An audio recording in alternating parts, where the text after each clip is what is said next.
listening to the GM Shuffle with Michael Lombardi, presented by DraftKings and VSiN. Welcome into the GM Shuffle with Michael Lombardi. I'm Grace Remington, getting you ready for NFL Week 4 action. But before we get into the news and break down some of these games, Michael, you're on the road not to just one of the biggest college football games of this weekend, but the entire season. Why don't you tell everyone where you're headed? Well, I mean, I started out on Saturday. I spent a couple days at the Greenbrier. I've been there. When we practiced, when I was with the Patriots, we practiced there, but always wanted to go. I'm with my man, Bill Berman here. And so we went there, spent a couple days there. I watched the games in the sports book there. It was great. They took good care of me there. And then I traveled down. I'm in Asheville, North Carolina, up in the mountains, Grace. It's absolutely spectacular here. Mm-hmm. And now today I'm going to drive over to Tuscaloosa and hook up with some of the friends. Bill's daughter goes to the University of Alabama, so she's been bugging us to go to a game, and we picked this one, hardest ticket to get in all of college football. I can tell you that. The secondary market is ridiculous, but we're going to go. It's going to be, and then I'm going to travel back. I'm going to fly back Sunday by myself, and then my wife, Millie, and Anissa, Bill's wife, are going to go on and take their daughter on a little bit of a college tour. We're going to go to Ole Miss and see that campus, and then go to Tennessee, and then drive back to Jersey. So it kind of was a trip that was planned a while ago, and I didn't think we were going to be doing the morning show together. I didn't think my routine would be that bad, but whoa, this has been a little bit of an adjustment to do the show on the road, to write on the road. I'm a routine person. I like my routine. I don't know about you, but I like it. I like to be able to know everything that's going to happen in my day. And this has been great. It's been fun, but it's been a little tougher. Plus I drink at night. And when you're out here hanging out with your friends, and then I'm going to bed too late. And you're waking up early too. Ooh, that's rough. Yeah, it's rough. It's, too many glasses of wine, and it's like, holy heck, I'm shaking the cobwebs off. But I'll be back. I'm in good form. I got my notes done, so I'm ready to go. I'm looking forward to week 4 of the season. I think we finally know enough about these teams. We know, who. Not that they're going to stay stagnant. They got to improve, obviously, but we kind of have an idea about the architecture of the team, right? I mean, that's the big thing, is when you design the team in the offseason, is what you're designing going to come true. And I think that's been the key part when you're looking forward to September, is that plan coming to play. Mm-hmm. Well, hey, I know the schedule's been tough for you, but you've been crushing it. So something's going right. Maybe it's the glass of wine helping you, actually. By the way, I'll be at I'll be at Ole Miss, Kentucky this weekend. So I'll wave at you in Tuscaloosa from Oxford.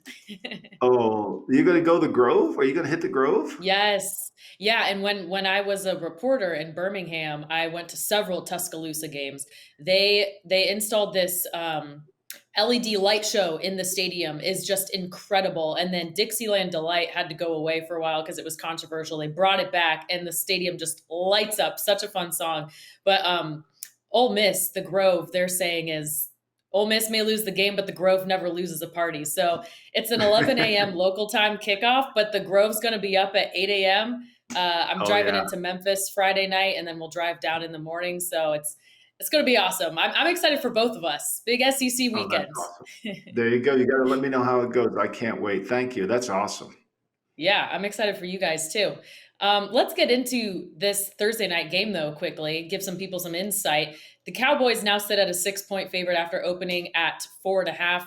What's the biggest key to the game for either side here?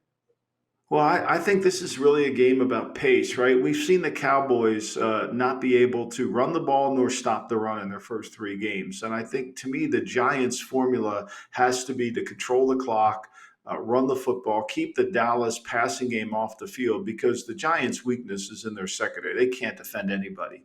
And when you look at this Cowboy team, they've been outscored in the first half 59-32, which is not typically what they want to do. They want to play from in front. And what really is the problem is they can't run the football. They average 3.6 a carry. The longest run all year is 12 yards. Can you imagine that? 12 yards is their longest run. And so they have to play from in front to let themselves move forward. And it's not a well-designed team because of the fact that they can't play with any physicality in their defensive front seven. And this has been a big issue. And so one of the strengths of a Mike Zimmer defense is to get you into third down, is to create you to have to deal with his double mug pressure, to deal with Micah Parsons coming off the edge. They did it against Cleveland, but in the last 2 weeks they haven't been able to.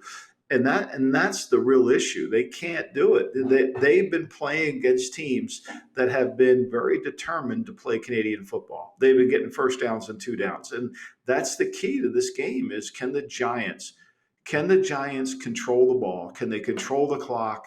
Can they get first downs and two downs? Can they go on long drives? And the biggest issue here, Grace, is can they score in the second half? I mean, the Giants have only scored, think about this, they've only scored 9 points in the second half all year. I'm not talking about the fourth quarter. I'm talking about the entire second half. So what does that tell us? That tells us they run out of plays. That tells us that they have no way to adjust the game out.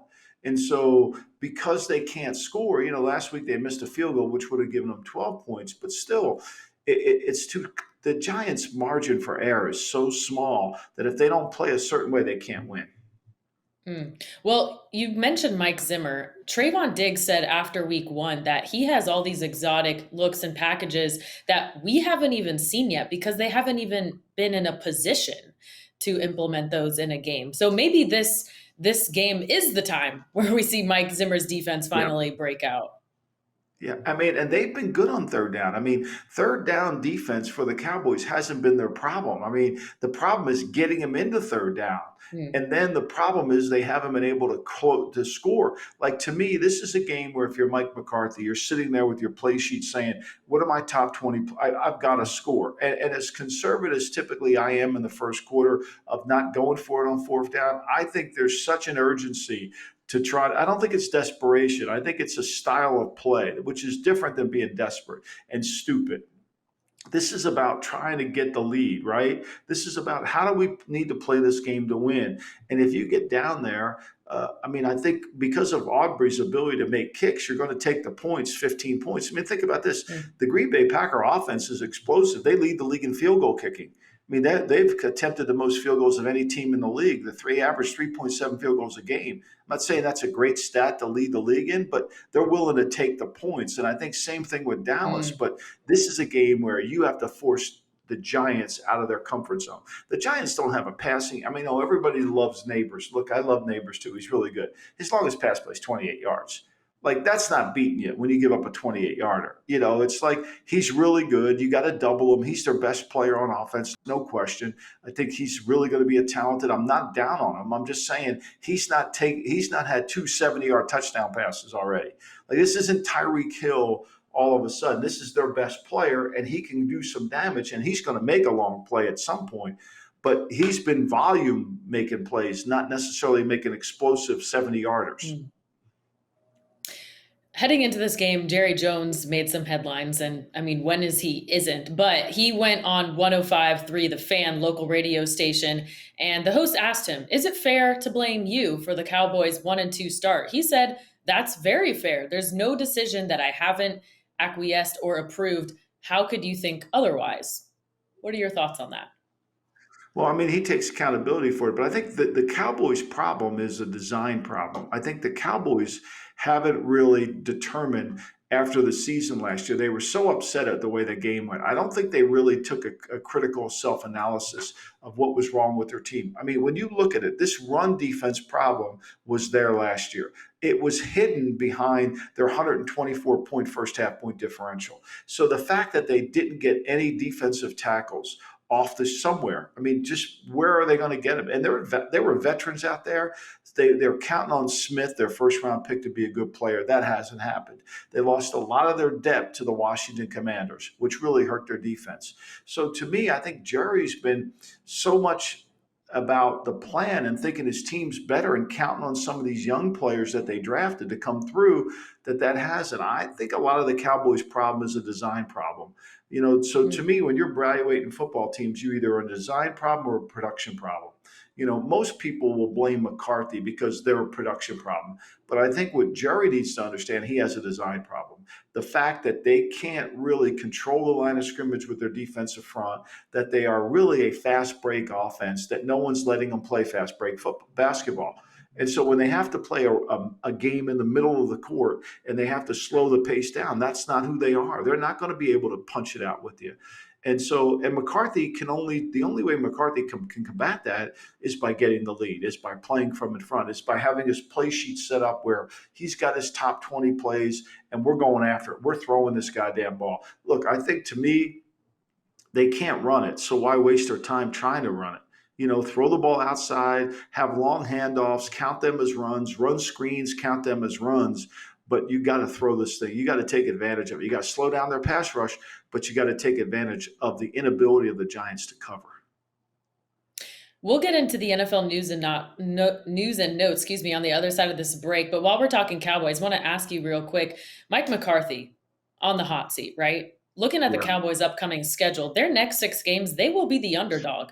So how important is this game tonight, and how much hotter will his seat get if they lose to the Giants? Oh, I think this game's huge for him. I mean, look, the fact that we have Bill Belichick, the greatest coach of all time, out there, and we know the Cowboys considered it last year, whether they've admitted it. The Giants this is a big game for Brian Daboll. The Giants, where do they go if Brian Daboll wins 4 games? And then, Philly at halftime of the Eagle game, they were all screaming for it. And then Jacksonville's 0-3. So you have the greatest. And then you have Mike Vrabel out there too. So you got 2 premier head coaches standing on the sidelines, which either one of them have no business being unemployed.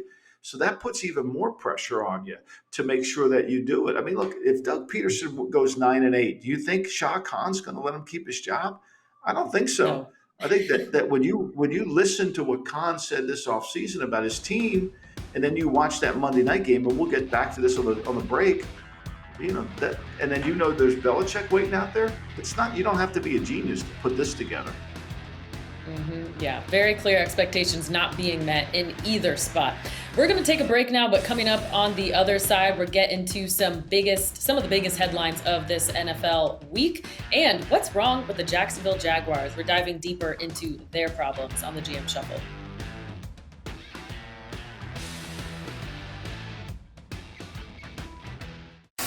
You're listening to the GM Shuffle with Michael Lombardi, presented by DraftKings and VSiN.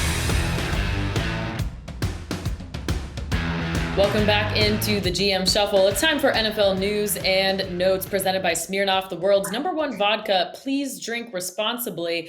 One of the biggest headlines of the week, Michael, is Justin Fields coming off his best game in a black and gold jersey so far. But Mike Tomlin confirming that Fields will start against the Colts and yet not officially naming him QB1.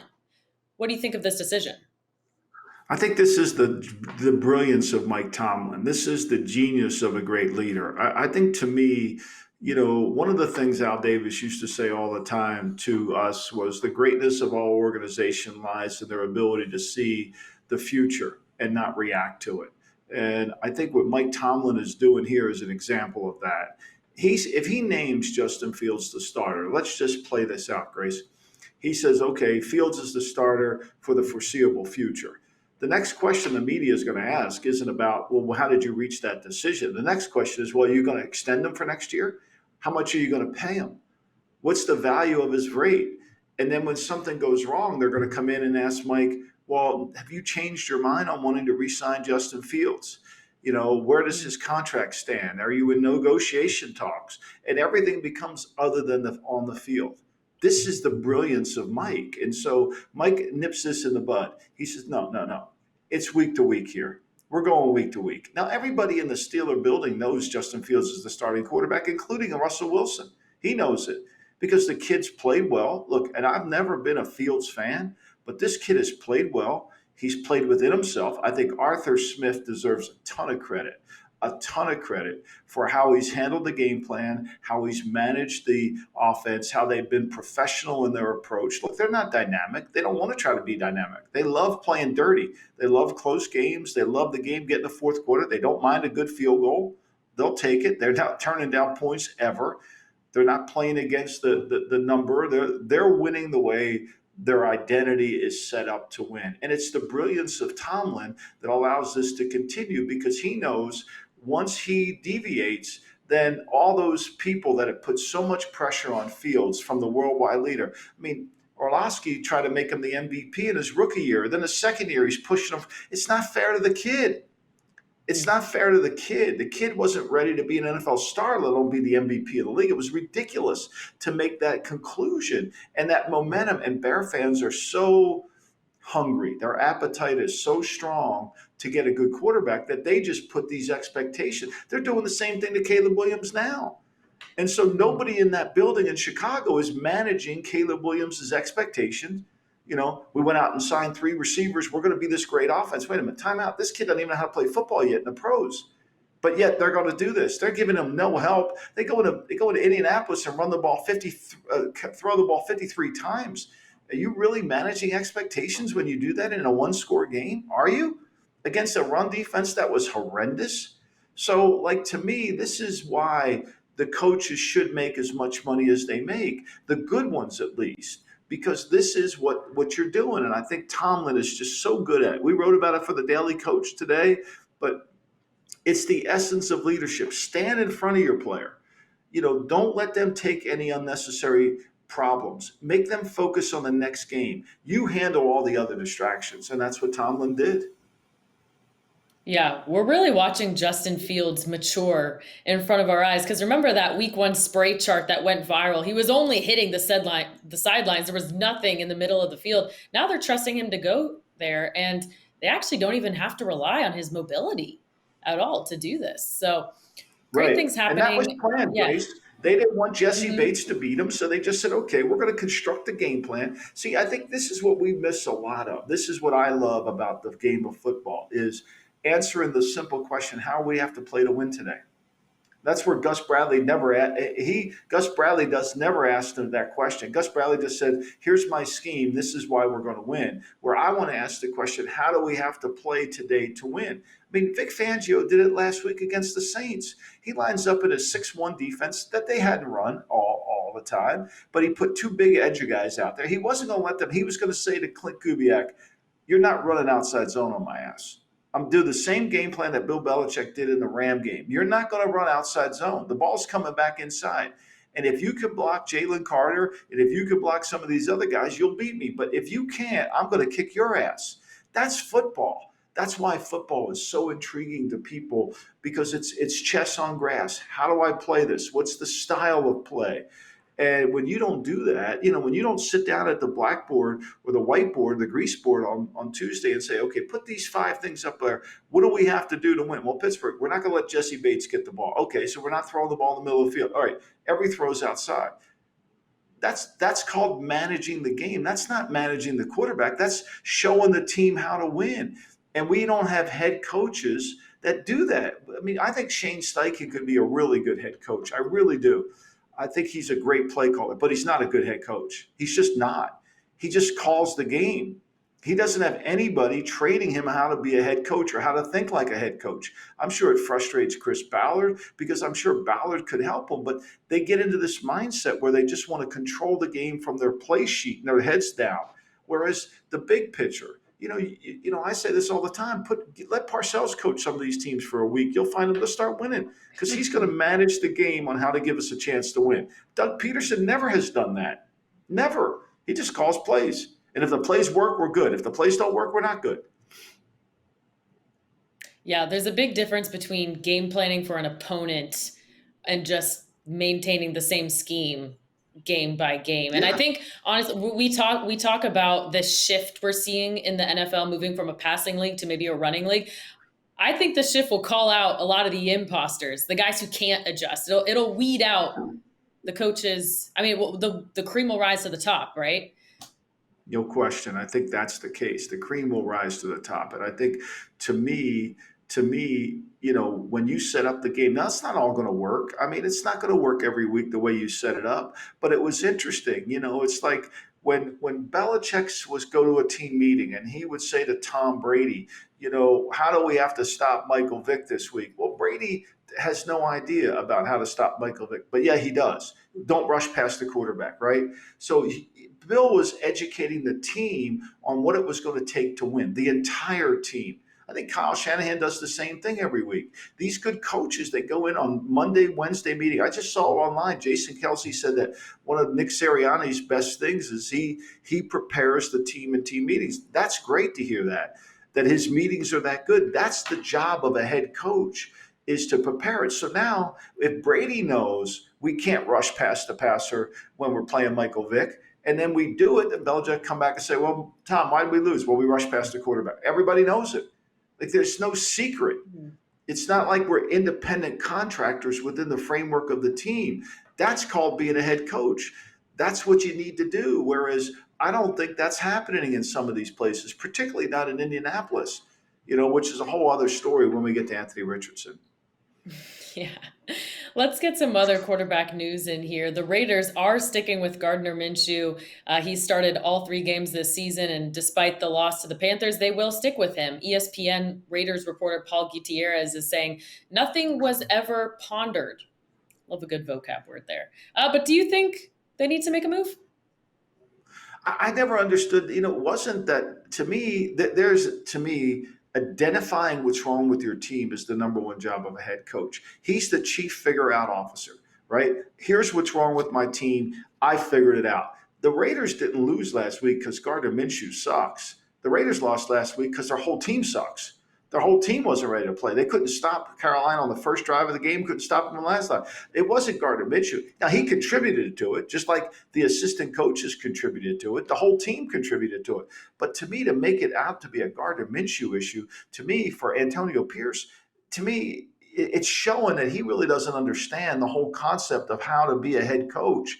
Like, why create? Again, let's go back to Mike Tomlin. Mike Tomlin is trying to eliminate distractions by how he manages Justin Fields. Meanwhile, Antonio Pierce is creating distractions by saying that he's thinking about the quarterback. Okay, so let's play this out. Say Minshew throws an interception in the first quarter. Well, the fans all know that he almost wasn't going to be the starter. So now they're going to start booing. Now the team knows he almost wasn't the starter. So now the team's going to say, hey, Antonio, are you going to do something different here? You've just created a set of problems that you don't even are not equipped to sign. See, none of these coaches go to the press conference with a plan to understand what they're going to talk about or why you would make that statement, because it all is going to come back to haunt him. So Antonio creates a mess for himself by what he said. Now, who's coaching Antonio? Right? Is Marvin? I don't know if Marvin Lewis is helping him, but somebody should go to him and say, hey, look, after the game, here's what's going on. Here's what's happening, and help him.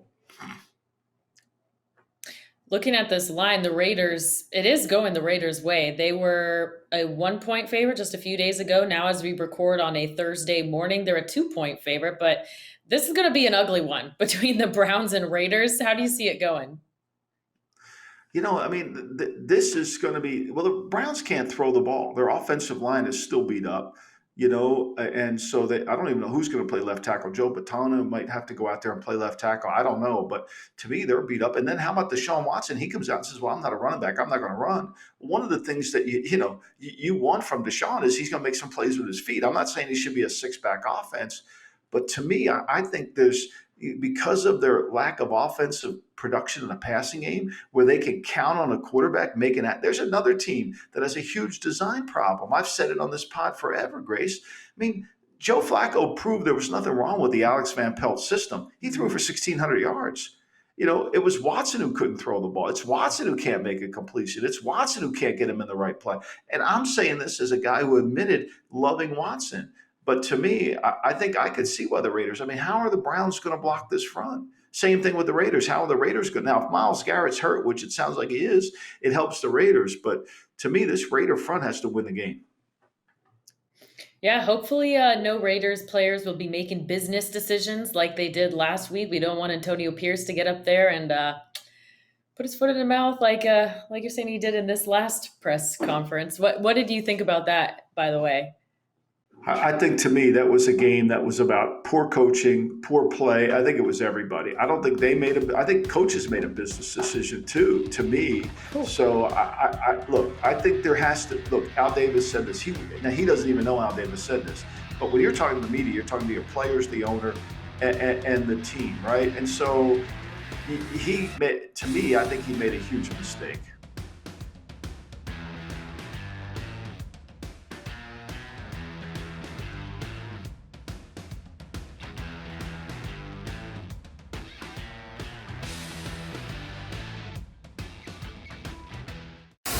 You're listening to the GM Shuffle with Michael Lombardi, presented by DraftKings and VSiN.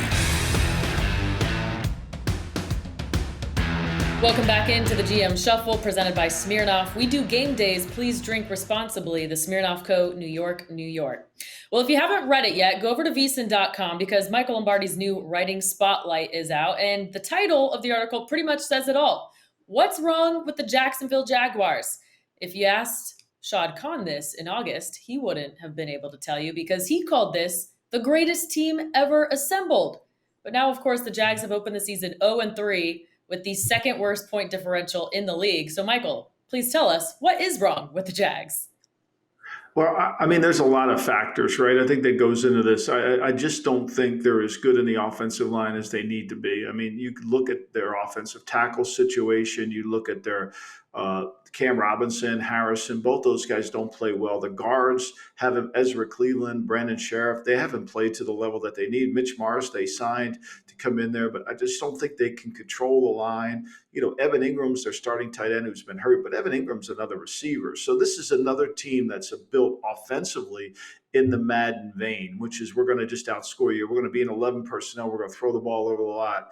And even though they have ATN and Bigsby as runners, I mean, they could run the ball. I just don't get the sense there's a lot of physical toughness. This is a classic team that, you know, when you look at them, they have talent, but they don't have a team. They have a collection of talent, and it hasn't come together. And I think if you're Trent Baalke, the general manager, you're probably very frustrated because, you know, your job as a GM relies so much on player development, so much on the team being crafted in a mentally, physically tough way.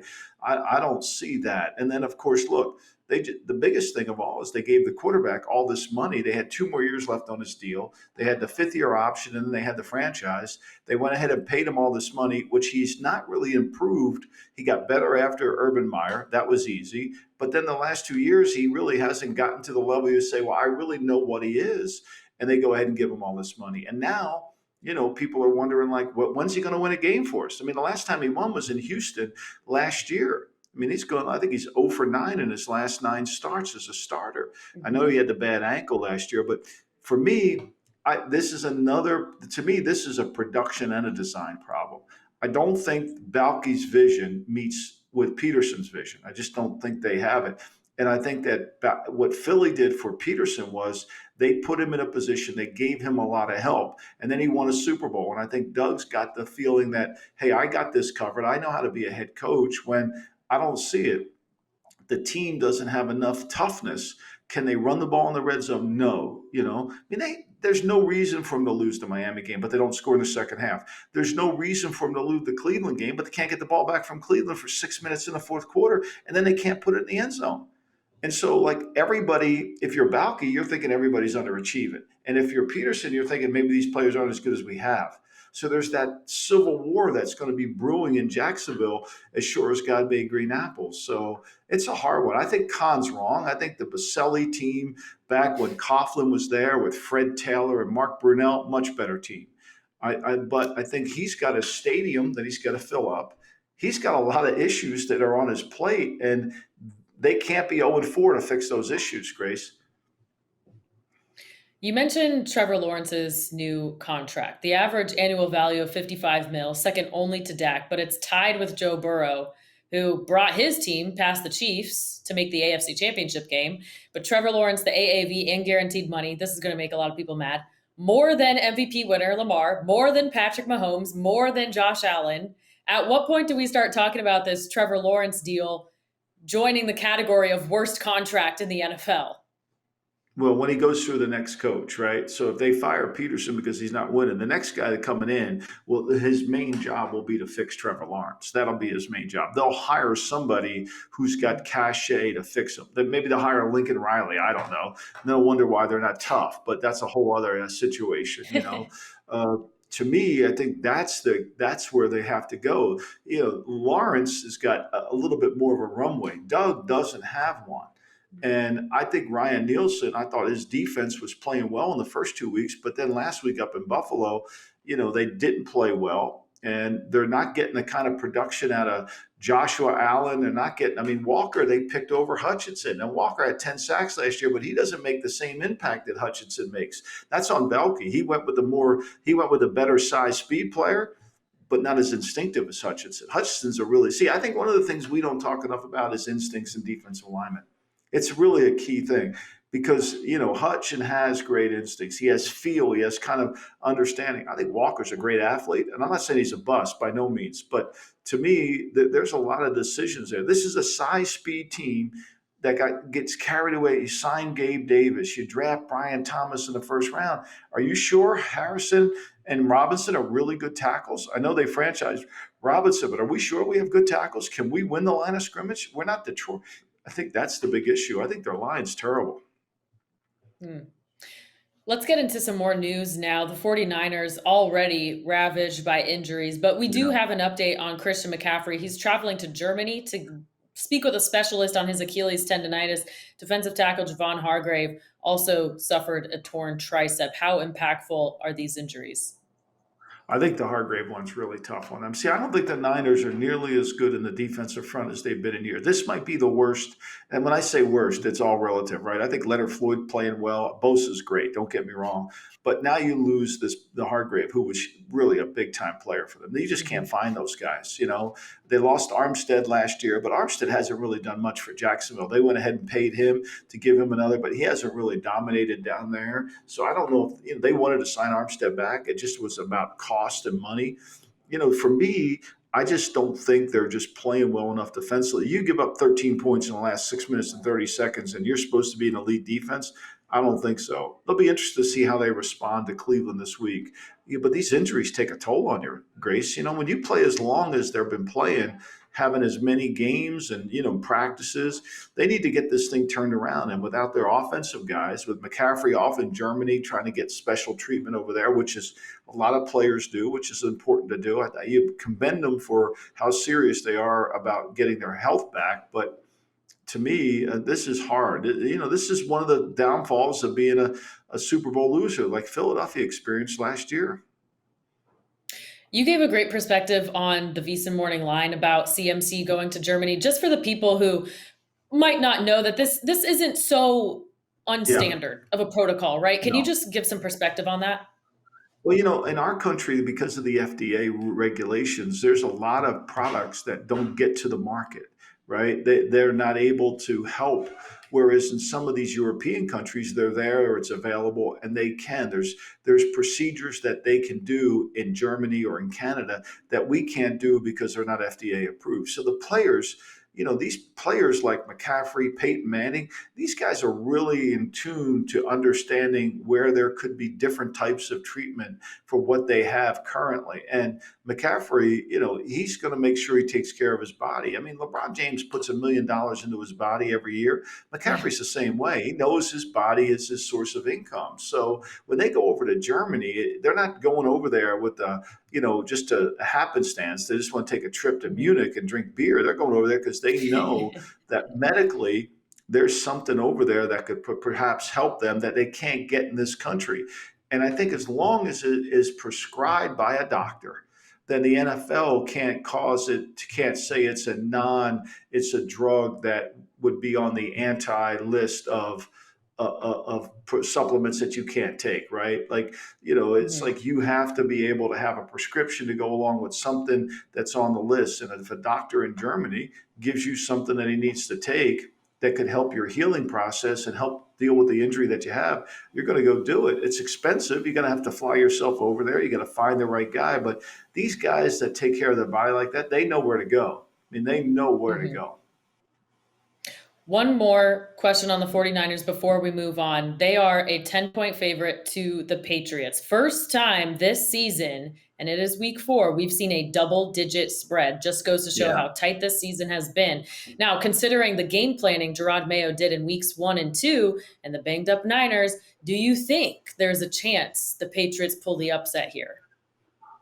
Well, I think anything's possible. Look, the Niners got to play better defensively, and one thing about New England, they have a good defensive front. Now they've got a bunch of injuries, but if the Patriots can run the ball, the Patriots' method of operation is pretty simple. They've got to run the football, they got to slow the game down, they got to keep the game below 20 points. They're not going to get in a track meet with anybody. They got to play it. They got to work the play clock, get it down, maybe try to force some turnovers, get Keon White matched up on the right guy, get a strip sack, create field position. That's an important part of what they do. That's a hard thing. I think 10.5 is a lot of points to give because I'm not sure that, that the 49ers are equipped to just flat out run the football on the Patriots and use their running back. Mason's been outstanding, but it's going to be hard. And Purdy, I think Purdy's played as well as you could play. But the problem is that they couldn't stop it. They couldn't get the ball back. And last week they win the game if Bell catches a pass, if Moody makes a kick, if they don't give up the big plays. But all those ifs and buts, that's what losers talk about.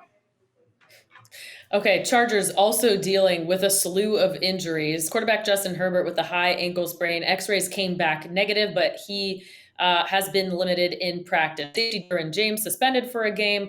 Rookie offensive tackle Joe Alt missing some time with an MCL sprain, and tackle Rashawn Slater has a strained pec. Which of these is the most impactful to the Chargers from your perspective? Well, it's the two tackles, right? I mean, the Chargers want to run the football. I mean, that's who they are. And not having Herbert, obviously, really, that's a problem too. But I think they were smart to make the trade to get Taylor Heineke. At least he's better than Ethan Stick. So they have somebody who's got experience, but they're not going to change who they are. But now this tackle position, look, let's be clear. The strength of the Chiefs is their defense, right? That defensive front is their strength. It's not their offense right now. And the fact that if they can control that, and that's where the Chargers have to play perfectly. When you lose two tackles, like what we saw the Eagles lose their offensive lineman, Atlanta lost their offensive lineman. It's hard. There's just not enough offensive line depth here. If you're the University of Georgia, you got offensive line depth. You're some other program, you don't. I like that they picked up Heineke. He's so gritty, so gutsy. I loved watching him at DC. It does feel like he and Jim Harbaugh would get along, don't you think? Yeah, you can see it. Yeah, he's a he's a gunslinger too. Now he'll turn it over, but he'll make some plays. And I think on a short leash, where I don't think they should have played Herbert last week. I think he should have rested Herbert. Probably Herbert wanted to play. Yeah, that's a big question coming out of last week too. All right, coming up next, we are breaking down the biggest games of the weekend: Bills, Ravens, Vikings-Packers, Saints, Falcons, and more. You're listening to the GM Shuffle.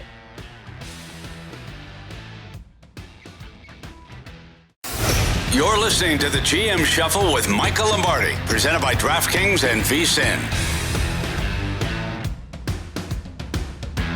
Welcome back into the GM Shuffle presented by Smirnoff. We do game days. Please drink responsibly. The Smirnoff Co. New York, New York. Lots of great games this week, Michael, to get to in week 4. We are going to start off with the Bills and Ravens. And I personally was a little bit surprised when I saw this line. I thought it would be a little bit shorter considering the blowout that the Bills just put on the Jags in Monday Night Football. But looks like not too much overreaction here. The Ravens, a 2.5-point favorite. How do you see this going?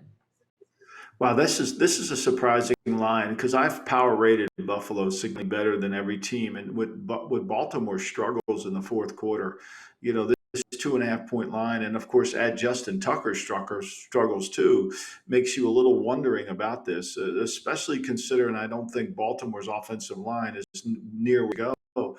I'm surprised too, Grace, that the bet public hasn't bet this down to a pick 'em or even one. Like this line hasn't really moved. There's some twos in the market, but I think to me there's an uncertainty about Buffalo. Are they good enough defensively? I mean, let's go back. I mean, Arizona was moving the football on them, right? Kyler Murray's movement created some problems.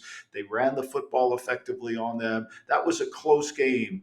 And I know Arizona had a kickoff return, but that was a close game up in Buffalo. Since then, with the Tua injury, that game really wasn't close. They threw for 139 in that game, the Dolphins. And then this game, the blowout against Jacksonville, who knows? So I think what the book's telling us is that maybe Buffalo, with their 3-0 and how great Josh Allen's playing, MVP like, maybe there is some flaws within their team. And Baltimore, Lamar Jackson as a dog at home, I think most professional bettors would want to take that on that. And, this is a great matchup between two coaches that know each other really well, John Harbaugh and Sean McDermott. I think Buffalo's defensively, we're going to find out where Buffalo is. I don't know where Buffalo is defensively. I was really concerned about them after the Arizona game. But the last 2 weeks, there really hasn't been any threat.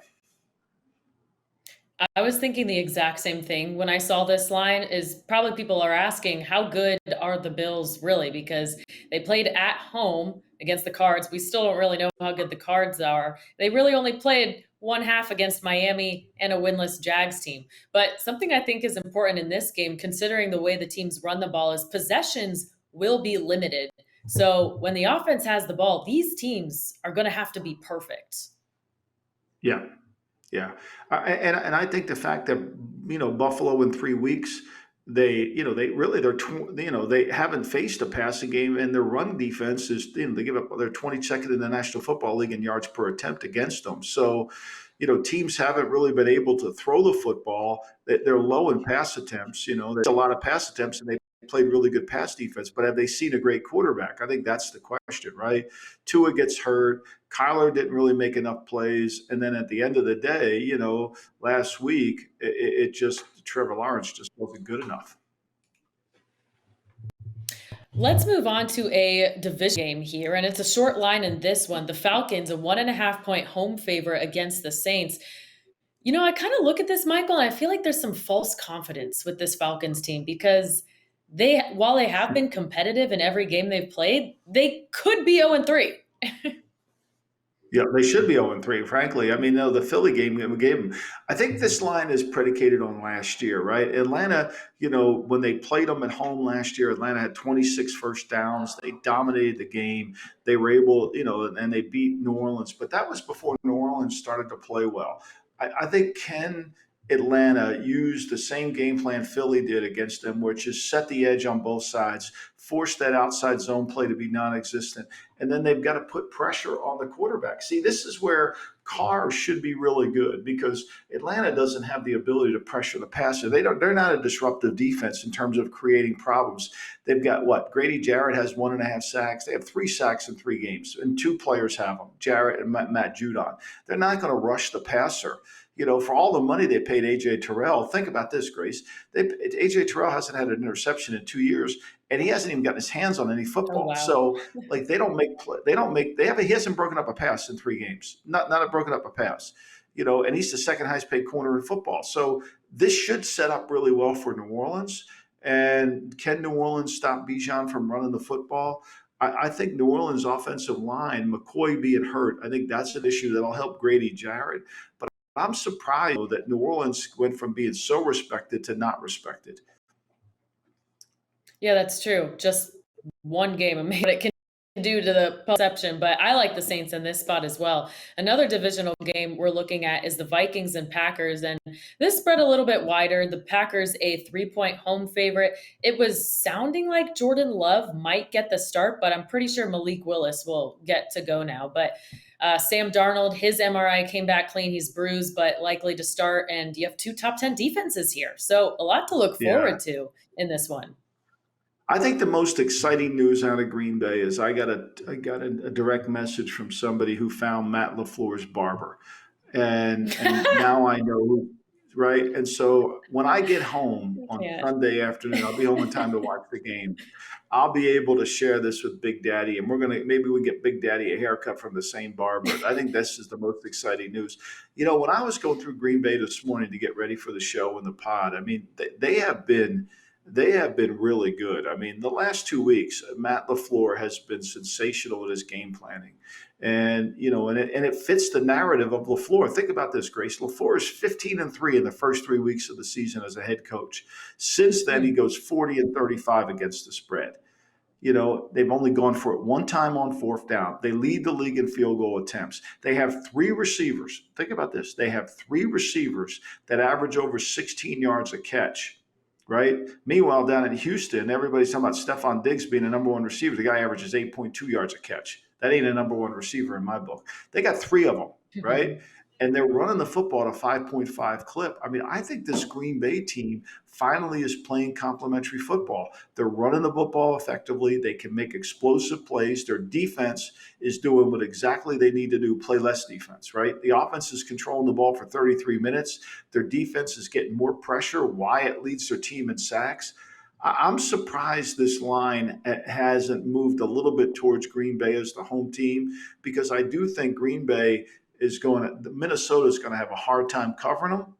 And when you watch the Jordan Love game against Minnesota in Minnesota last year, he dominated that game. I know Minnesota's really good on defense, and I know they've rushed the passer well, but I think this Packer team is really playing well right now. And credit LaFleur. I think he's done a tremendous job of running the single wing. The first game of the year, they throw the ball 34 times against Philly in a close game. Malik Willis has only thrown it 34 times in the last two games. So they've adjusted their game plan, exactly what we're talking about, figuring out how to win the game. And I give them credit for that. Yeah, especially the way he's worked Malik Willis into this offense and made him feel comfortable. He even had some comments about that in his weekly press conference, telling the reporters, you think you know how hard he's worked? You really don't know, because he's only been there for a few weeks and has gotten them to where they are now. Okay, let's take a look at the Eagles-Bucks too. The Eagles still feel like a team that the jury is out on. A lot of that, you look at the stats, they have dominated these games, and it just comes down to coaching decisions. And, on some of these fourth downs, maybe if they convert, we would be speaking differently. I don't know, but they're a 2.5-point favorite on the road in Tampa. By the way, there's a hurricane coming, so that could affect how this game looks. But no what are you question. looking for I think here? you got to look at the weather here in this one, especially up and down the East Coast. I think to me, this is a game about, is Vita Vea going to play? Can Vita Vea play? I think Lane Johnson, and then it's the injury report. Those are two factors that go in this game, because really we know this. The best player now for the Eagles, and I know A.J. Brown's one of their best player, and I know Jalen Hurts is he hasn't played to the same level. But to me, this game's really going to come down to Barkley. If they get Barkley's play last week, think about it. His play against Green Bay wins the game on the wheel route. His long run against the Saints wins the game. He's become their best player, and he's made plays at the most opportune times. So I think, to me, that's the difference. I think Tampa, if they have Vita Vea in there, they're a whole different team to run the football on. And with the Eagles' offensive line, Becton missed and Lane Johnson missed. Becton in practice yesterday. I think that's concerning, especially the way Jalen Hurts wants to just get out of that pocket. And if they don't have Smith and they don't have Brown, where's the ball going to? They're going to double Goddard and take him out of the game. That's really a hard game for Philly. If they find a way to win this, as injured as they are, that's a credit to Nick Sirianni keeping his team together. Yeah, Philly also gets the edge if it is raining, because they have Saquon and Jalen Hurts running that ground game. You mentioned the Rams-Bears being a trap game. I'm sure there's more people out there thinking the same thing, given the injuries to LA. Can you just explain your thoughts here real quick? Yeah, I just don't understand how this game is how are the Bears? They haven't won a game, right? They haven't won a game, and so to me, how are they a favorite at home? Look, I know the Rams are beaten, but the Rams are actually getting healthy, and I think one of the untold stories of the season this year is Matthew Stafford, how well he's playing. Matthew Stafford's played great. And I know they don't have Cooper Kupp or they don't have Puka Nacua. Atwell plays down the field. They're getting some production. And, and it's hard to run the ball in the Bears. So, but one thing I've learned doing this, Grace, when my football mind says that looks too easy, and the betting market does that, I actually have to say to myself, now, the betting market knows this. They get this, and so it's probably going to be my Hall & Oates play. But I think for me, for me, this is one of those where it doesn't make any sense. To me, how are the Bears favorite based on the way they played over the last 3 weeks of the season? Yeah, my guess is that they have a top 5 defense, and the Rams play indoors, so maybe they don't play as well on the road outdoors. But yeah, it's one of those things. One of my favorite phrases is, you pay to find out. So we'll get the answer when we're That's right. back here Monday. But let's get to your DraftKings bet highlight presented by DraftKings. DraftKings, the crown is yours. What's your play this week?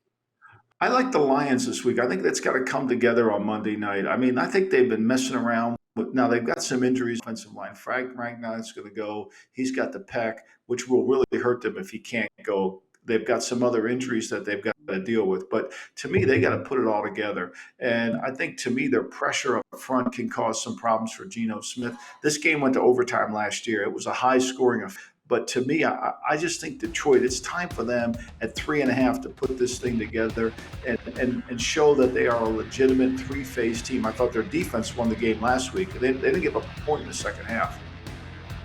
All right, Lions minus 3.5 is the play, and this is the GM Shuffle. Thank you for listening. Make sure you download and subscribe wherever you get your pods. For Michael Lombardi, I'm Grace Remington. Enjoy your weekend, and we'll see you back here Monday.